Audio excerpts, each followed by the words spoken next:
Fellow South Africans, we need to have an honest and uncomfortable conversation.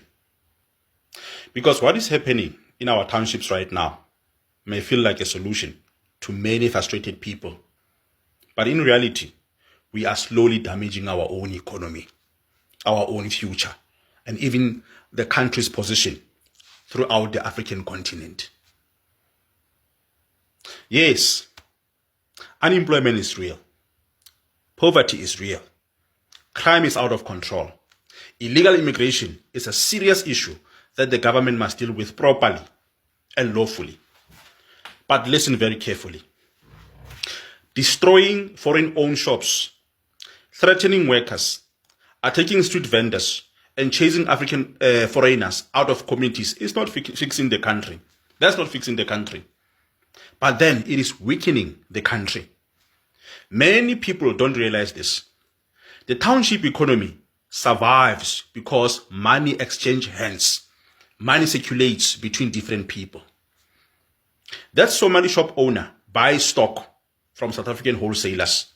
That Zimbabwean mechanic rents from a South African landlord. That Ethiopian trader uses South African transport services. That Nigerian barber pays electricity, taxi fare, and local workers.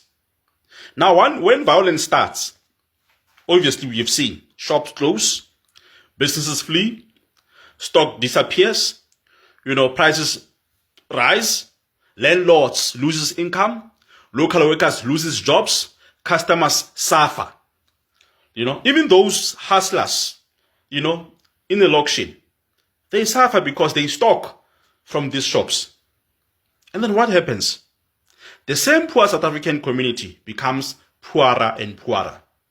After all, you cannot grow an economy through fear. You cannot create jobs through intimidation.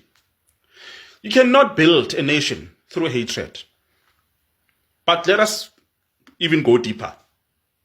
South Africa is not isolated from the African continent. South Africa is not isolated from the rest of the continent. South African businesses are spread throughout the African continent, as you all know. We've got banks throughout the continent, cell phone companies, supermarkets, mining companies, retail chains, insurance companies, logistics companies. South African corporations make billions across the African continent. Now think carefully. What happens when African countries constantly see videos of Africans being attacked in South Africa? Resentment grows.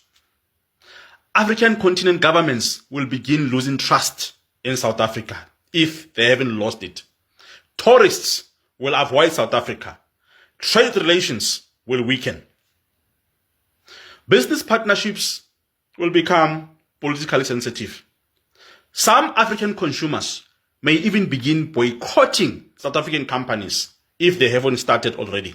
I've seen it in Nigeria, in many other countries in Africa. They've already started boycotting South African companies. And remember, many South African companies operating across African continent employ South Africans either directly or indirectly. If continental relations deteriorate, you know what will happen? Investment opportunities will shrink, exports will suffer, regional cooperation will become weak, and South African jobs will become vulnerable too.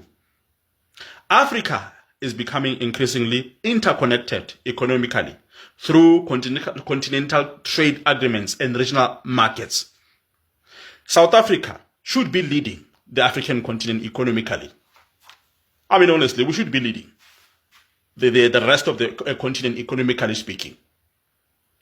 So South Africa should be attracting investment from across the continent. South Africa should be building influence through innovation, manufacturing, and trade. But every xenophobic attack damages that image. And international investors are also watching everything.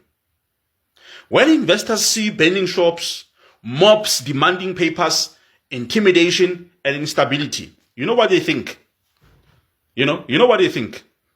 They don't just think foreigners are being attacked. They think this country is unstable for business. That's what they think.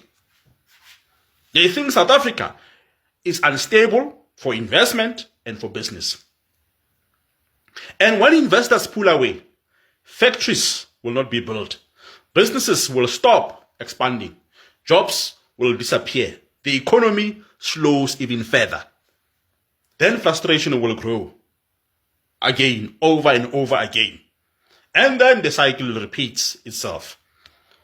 Let us be honest.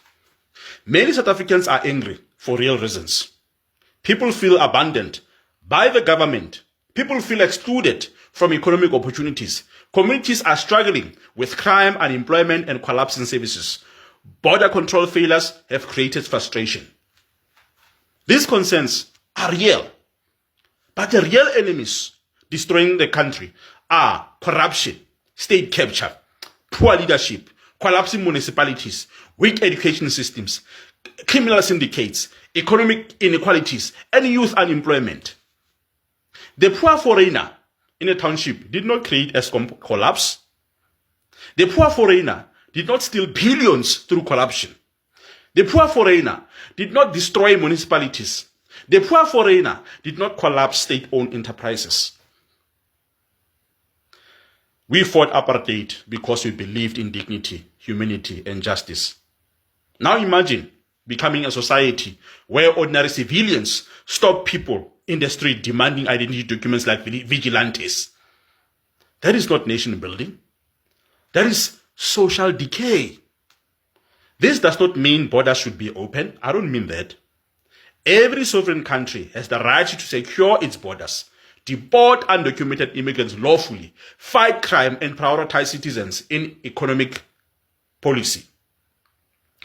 But there's a huge difference between law enforcement and mob justice.